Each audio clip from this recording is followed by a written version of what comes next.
I preached a sermon this summer on 6 ways to meditate.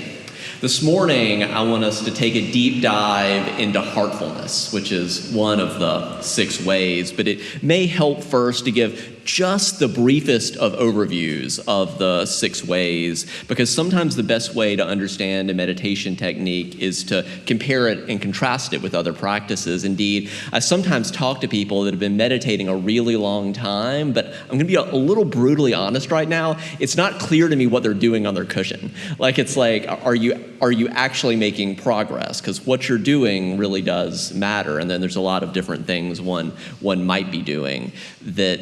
Well, I'll say more about that in a second.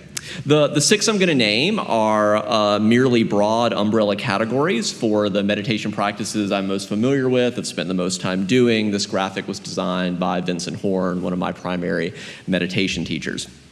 So let's start in the upper left-hand corner with that single dot. So one of the things you might be doing on your meditation cushion is all sorts of different types of practices for each of these, but it's concentration. And another word for concentration is indistractability. And if you've been doing a lot of concentration practice, that's the thing that lets you know if you're making progress. Are you becoming more indistractable? So are you staying on that single point or not? So things may be coming up in the periphery of your mind, but are you staying on your concentration object, whatever that is? So that's concentration meditation. A lot more to say about all of these. Let's move then over to the top right. Now, do you notice that one has lots of dots? That's mindfulness. Mindfulness is about becoming more aware of all the things that are going on with you at any given moment. And the way you notice you're becoming more, noticing progress in mindfulness is sensory clarity, that you're becoming really, really clear on sort of a base sensate level of what is actually happening with you. Feeling, breathing, warmth, coolness, pressure. Continuing to move around is heartfulness, and the way you notice more progress there is sort of both what's happening on the cushion, but also what's happening off the cushion. Are you becoming friendlier? Are you becoming more loving, more compassionate, more equanimity in your life, more joyful? Continuing to move around, the next one is that cloud, which is awareness practices. So this is like Dzogchen or Mahamudra, for those who are kind of familiar, or awareness is a little bit of a friendlier term for it. And this is about noticing that your mind is actually always already vast and spacious in awareness, even when we're really contracted. So today's weather is a really good example. The sun is actually out on the other side of those clouds, right? And that's what awareness is like, that even when you're feeling cloudy, your mind, you can actually open into that vast, spacious, open awareness. And that's what awareness practice. And if I had to give you one example, close your fist right now really, really tight, and then just let it go. That's the basic move awareness practice. It's kind of a not doing, it's just a letting go. Whatever your mind is clenching around, stop doing that. just let go. The next one around is the tree. That's embodiment. A lot of people meditate for a long time, and what they eventually come to realize is a very neck-up way. And embodiment's about bringing our body into that embodiment. And finally, the question mark is inquiry. It's about learning these skillful questions that you can just kind of drop into your consciousness and ask them with real curiosity, really not knowing the answer. You know, like you've lost your keys. Like, where are my keys? Like really asking the question, like you really sort of don't know mind. And the reason they're all connected, and I talked about this a lot this summer, it's sort of contemplative cross-training. Because if you're feeling really agitated and trying to do concentration, doing a little bit of the heartfulness that we're talking about this morning, even just a few minutes, that can help you actually enter into concentration more fully. And concentration is the typical platform that you would enter into mindfulness with. So all of these are actually really connected and mutually strengthen one another. If you want more detail, look in our online service archive in August. If you may or may not want to do this, but you can hear me talk about all this for an hour. So it's there if you want it. But this morning, I really want to focus on heartfulness. This is, by the way, an AI-generated image that I created in about 10 seconds. So that's another sermon I preached about. For now, I'd like to go, again, much more deeper than we had time for this summer into heartfulness. For those of you who have spent a fair amount of time exploring Buddhism, you may have discovered that those ancient Buddhists really loved list. They were just list-making fiends. There are the two truths. There's the three characteristics of reality. There's the four foundations of mindfulness, the five hindrances, the six sense gates, the seven factors of awakening, the eightfold path, the 10 fetters, the 12 links of dependent origination, and each of those numbers has many, many more lists. There's lots and lots of lists to help you remember sort of all the things. But for practicing heartfulness, the most famous list is the four Brahmaviharas. And today, the Brahmaviharas are most closely associated with Buddhism, but long before the life of the historical Buddhas, the four Brahmaviharas were being taught by Indian sages. So some of you remember that Buddha was a Hindu prince before he became a Buddhist, in the same way that Christianity was kind of born out of a Jewish context. And you can see the Hindu origins in the etymology of this word. I just want to kind of break it into two parts. So we're going to start with Brahma. That's the front half of Brahmavihara. It's often translated as sublime or divine. And that word Brahma has deep roots in the Hindu tradition. So if we look at the Hindu scriptures known as the Vedas, some of you may remember hearing about the triple deity of Brahma, the creator, and Shiva, the destroyer, and Vishnu, the preserver. So right there you can even see, Brahma, the creator. This is a big deal. This is like one of the big, gods in Hinduism. It's named after that. Or some of you may have heard about Brahman is actually ultimate reality, Brahman, with an A-N. Or Brahmana means priest. Or Brahmin with an I-N is the highest caste. Some of you may know that as well. Or like Boston Brahmins, you hear about those too. So in the Indian caste system. Have any of you read Isabella Wilkerson's powerful book, Caste? I know some of you have. I see a few hands out there. That last association of Brahma with the caste system is a good reminder, or really a haunting one, that even the highest and most sublime aspects of reality can actually be co-opted for systems of oppression. So we can take Brahma, this kind of highest thing, and it can be turned into supremacy culture where some rule over others. But the ultimate truth of the Brahmaviharas is that they're not reserved, these practices are not reserved for an elite few. They're freely open for all to practice them. So let's shift our attention to viharas, the back half of that word. This term often refers to a monastery where monks live. Another typical English translation is the word abode, so where you live, where you find a home. So this is about, home is ideally, it's where the heart is, right? It's where safety is, and that's what we're trying to cultivate. But we want to actually feel safe and heartful everywhere, which is ultimately what this is about. Putting these two words together, Brahma, sublime or divine, and Vihara, abode or dwelling. My favorite translation of the Brahmaviharas into English is the sublime abodes. So that's going to be inviting us to, what might it be to dwell somewhere that's a sublime abode? That's what we're going to talk about. More literally, it can be translated as sublime states or divine dwellings. More loosely, it's been translated as the immeasurables, the infinite minds, the highest emotions. So what are these four Brahmaviharas? This is your list of four. Loving kindness, compassion, empathetic joy, and equanimity. And we're going to explore each of these in turn. So the first of the four Brahmaviharas, remember these come out of an ancient Indian Hindu context. So in Maitri, it's Maitri in Sanskrit, Metta in Pali. Some of you have heard this like metta meditation, not metta, M-E-T-A, like in Greek, M-E-T-T-A. Pali was the ancient language that the historical Buddha would have spoken. So you sometimes see this word translated as loving friendliness, loving kindness, goodwill, taking this active interest in others. And Buddhist psychology has two really, really helpful categories, and that's the far enemy and the near enemy. And so this, again, kind of the way I showed you these 6 ways to meditate, that it can be easier to understand some things by comparing them with others. So the far enemy helps us understand what something is because it's the opposite of that. And then the near enemy shows us the thing it can most easily be confused with. So think about in your heart right now, who's someone you really feel a lot of friendliness towards, a lot of love towards? So kind of pull that up in your heart, in your emotions. The far enemy of that is hate or ill will. And so just kind of feeling the difference there.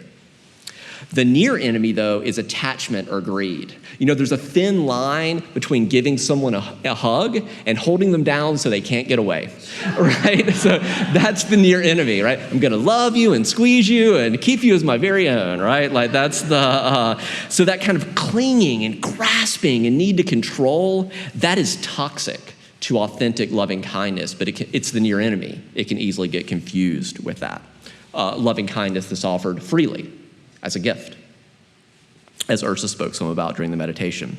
To say more about the practical effects of practicing loving kindness, why might one want to spend a bunch of time on a meditation cushion doing this? Let me tell you a story. A few years ago, I was practicing a lot I tend to go kind of through seasons. I'm going to do a lot of concentration practice, or I'm going to do a lot of heartfulness for a while, or I'm going to do a lot of awareness for a while. So I was doing a lot of loving kindness, spending a lot of time on my meditation cushion, just kind of dropping these statements into my consciousness, slowly, contemplatively. May I be filled with loving kindness. May I be peaceful and at ease. May I live with an open heart. There's lots of variations. And then you typically, and we're going to experiment with this in the hymn following the sermon, you change that first person I to you. And, it's like, who do you need that you to be, right? You know who you need to work on loving, right? May you be filled with loving kindness. May you be peaceful and at ease. And then you change it to we or various pronouns. One day after I'd been doing this practice regularly for many, many weeks, I was taking my dog on a walk, minding my own business. I was just about 2 blocks away. Was returning home after a few miles. And my dog chose to use the bathroom on the grass of someone's lawn. And as soon as she finished, a person walking towards us on the sidewalk said, "Is that your yard?" And there was something just kind of off about the question. It felt just kind of odd. And I just found myself kind of unexpectedly responding, "Is it your yard?" And sort of continuing this pattern of sidestepping, answering the question, the person responded by saying, "It's rude to let your dogs pee in other people's yards." And to which I said, "Is it?" This back and forth kind of escalated a bit from there until I unexpectedly heard in my head, "May you be filled with loving kindness." And I sort of had this instant realization, this moment of heartfulness, of my heart opening to this person, and this real, I felt really sort of connected with them, and I was like, oh my God, you are not filled with loving kindness. Like you're not peaceful and at ease. Like you're not living with an open heart. You're living with hate and judgment and ire and combativeness. And I just found myself saying, I didn't say to them, "May you be filled with loving kindness," because I'm not sure that would have been received well. Do y'all know the Southernism, bless your heart? It's really, so the Buddhist version of that is sort of, "Thank you for giving me a reason to practice." But I just found myself saying, "I wish you well. I'm just going to turn around and walk the other way." And I did. And I've never seen that person again. My dog regularly pees in that yard. I've met the people that live there. They have a dog. They don't seem to care. So I really don't know who this person was or what their baggage was. And it wasn't like I was like peeing in the roses or something. It's just grass, man. The larger takeaway for me, as one of my mentors used to say, is that practice doesn't make perfect. Practice makes more permanent. Practice makes something more second nature.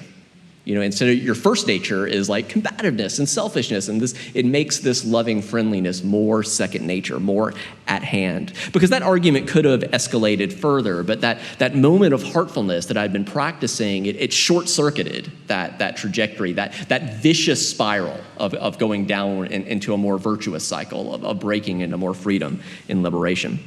So again, we'll practice this some more at the end of the sermon, but the final thing I'll mention here is it can be really skillful, too, to work with the pith of these sayings, just dropping into your consciousness love, peace, ease, open heart. It doesn't have to be this long phrase.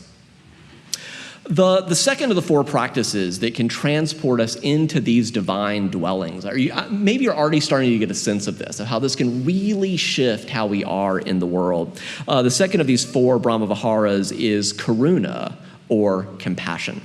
Compassion literally means, and Ursa spoke some about this as well, it means to suffer with someone, to suffer alongside someone. And it's central to the bodhisattva path of freely choosing to delay full enlightenment until all sentient beings are liberated. The far enemy of compassion is cruelty, inflicting pain with indifference. Can you kind of feel that within yourself? Compassion, suffering with someone, as opposed to being the one who's cruelly inflicting. And in a lot of our politics, you probably heard the saying, often cruelty is the point. That we see that in some of the terrible, very uncompassionate politics. The near enemy, though, is altruistic narcissism, where you're only doing it to be seen doing it, right? So you're doing it to, it's ultimately to be seen being a good person. So just kind of feeling that, with just opening in compassion versus being like, is anybody watching?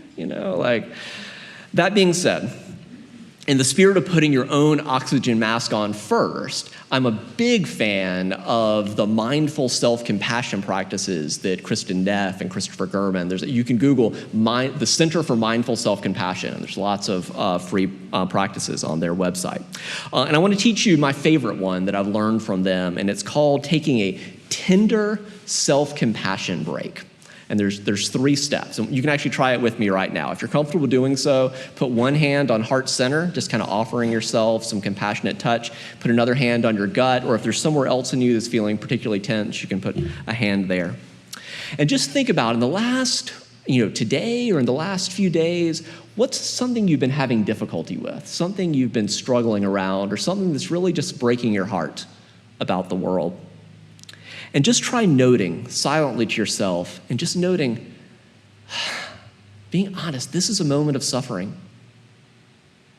And just breathing into that.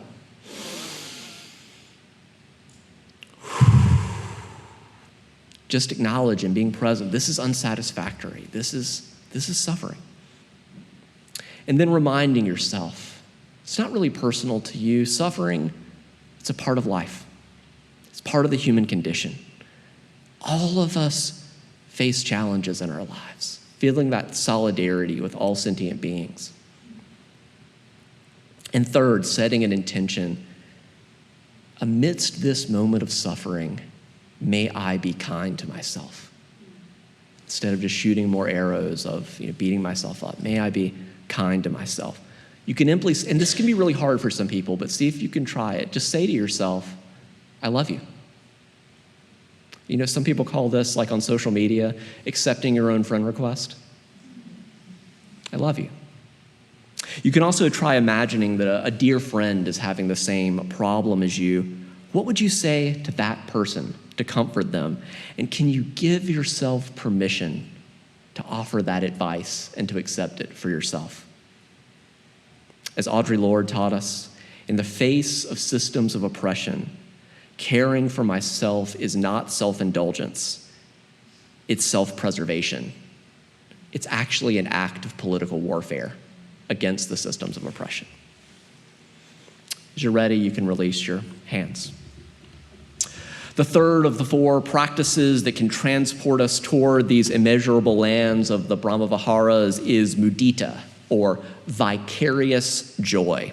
The pleasure that comes from delighting in other people's well-being. Some of you may have experienced this through your children or grandchildren, but just being so delighted that they are delighted. The far enemy of vicarious joy, you can maybe guess, it's jealousy or envy, right? An even more direct opposite is the German word Schadenfreude. Some of you will know that. If you don't, not sure what I'm talking about, if you know the musical Avenue Q, look up. They've got a wonderful song, Schadenfreude. Schadenfreude literally means harm joy. It means pleasure at other people's pain.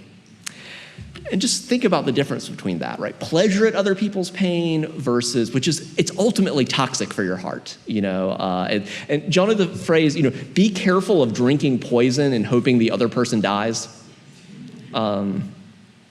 The near enemy is grasping at a pleasant experience out of insufficiency or lack. Instead of just being joyful, it's like, there's this desperation, there's this grasping, there's this clinging. One of the most fruitful places I've found to practice mudita, empathetic joy, is actually on social media. Scrolling through pictures of other people's exotic vacations and fancy meals and celebratory life events can sometimes bring up jealousy, especially if you're having a particularly hard time at that moment, right? But this is actually an opportunity to practice delighting that other people are happy and well. Importantly, it's not about falsely manufacturing that joy. Oh, I'm so happy that they're at the beach, right? No, it's really not about that. It's about opening your heart and they've got enough joy, right?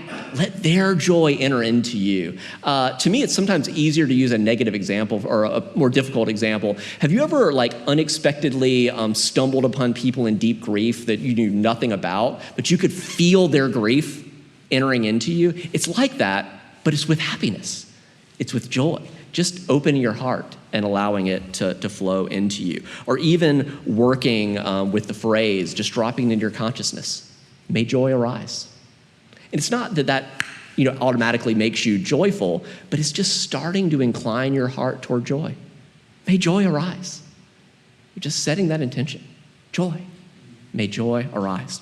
The fourth and final practice that can transport us toward the more infinite space of the Brahmaviharas, as opposed to the more constricted space of suffering and unsatisfactoriness, is upeksha in Sanskrit or upekkha in Pali, which is often translated as equanimity, kind of being more balanced. The far enemy of equanimity is greed and resentment. The near enemy, and this is really important because people often get this confused, the near enemy is apathy or indifference. That is not equanimity. It is not indifference. To quote one of our greatest living meditation teachers, Joseph Goldstein, he said about practicing equanimity is that quality of mind that is about impartiality and imperturbability. Its far enemy, its opposite, is quite familiar. It's the reactive mind, not responding, reacting, right? Often negatively in habitual ways. Equanimity is that quality of mind that receives everything without preference one for another, and is perhaps best understood in the teachings of the third Zen patriarch's famous lines, "The great way is not difficult for those who have no preferences." But we have a lot of preferences typically, right? That's why we're not equanimous. Goldstein continues, the mind is actually that open. And this is what I spoke a little bit about awareness practice earlier, that the sun is out, that when you're equanimous, the mind it's that open, that receptive, that impartial, and it's actually a tremendous strength as well as a tremendous ease. Sometimes feel as if it's a quality of pulling away, that apathy or indifference, that it actually isn't. Of course, that's the near enemy. When the mind is moving back into that near enemy of indifference, you'll notice that it's feeling cold. That's not heartfulness. Equanimity is still warm, it's still connected, it's still open. Or if it's not caring, and if the mind is getting agitated in some way, that is not equanimity. More succinctly, Brene Brown, inspired by the Buddhist teacher Joan Halifax, offers this mantra for cultivating equanimity amidst the vicissitudes of life. What the Buddhist tradition, I'll give you one more list, the 8 worldly winds. We're constantly getting caught up in these different 8 worldly winds. This is Brene Brown's saying, strong back, soft front, wild heart. Strong back, soft front, wild heart. Here's one of my all-time favorite Brene Brown quotes that explains, what does that mean exactly? She says, it means don't grab hurtful comments and pull them close to you by, reliving them and ruminating on them. It's so easy to do that, right? So many of you have heard me say from the book Buddha's Brain, our minds are like Teflon for good things and Velcro for bad things, right? She's like, don't grab hurtful conflicts. Don't play them back by rehearsing your awesome comeback that you spend all this time and energy coming up with. And whatever you do, don't pull hatefulness close to your heart, because that's the far enemy of what we're trying to do. She continues, let what's unproductive and hurtful drop at the feet, but this is key, of your unarmored self, because that's what most of us get wrong. We armor up. We have a strong back and a strong front, and we're just armored up from the good things too. Let what's unproductive and hurtful drop at the feet of your unarmored self. And no matter how much your self-doubt wants to scoop up the criticism and snuggle with the negativity that confirms your worst fears about yourself, Or how eager the shame gremlins want you to use the hurt to armor you up, that again blocks you from the good stuff too. She says, take a deep breath and let that bleep go, right?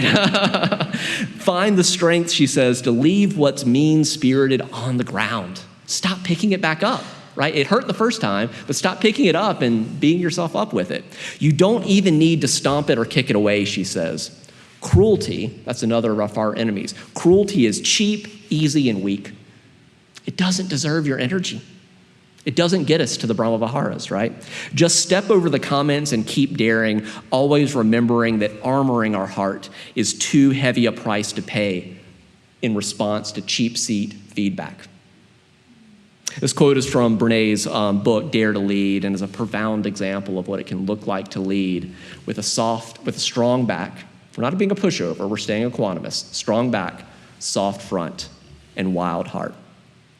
So we're nearing the end of our tour of the Brahmaviharas, these 4 highest emotions in the Buddhist tradition, 4 paths towards experiencing this life and this world as more of a sublime abode instead of just a vale of tears, as more of a divine dwelling. And each of these paths, there is no end to it. It is immeasurable. It is infinite. You can just go down loving kindness and compassion and joy and equanimity. There's just no end to how far you can take these. To experiment with touching into these levels of heartfulness just once more, right now, in real time, if you feel comfortable doing so again, kind of finding a meditation posture where you can be more grounded, more easeful.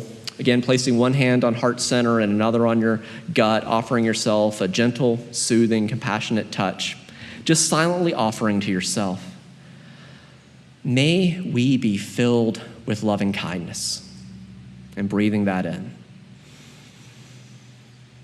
Allowing that heartful loving kindness to be as wide, as expansive, as connecting, as infinite as your heart will allow in this moment. And may our hearts break open in compassion for ourselves and for all sentient beings, breathing in that heartbreak.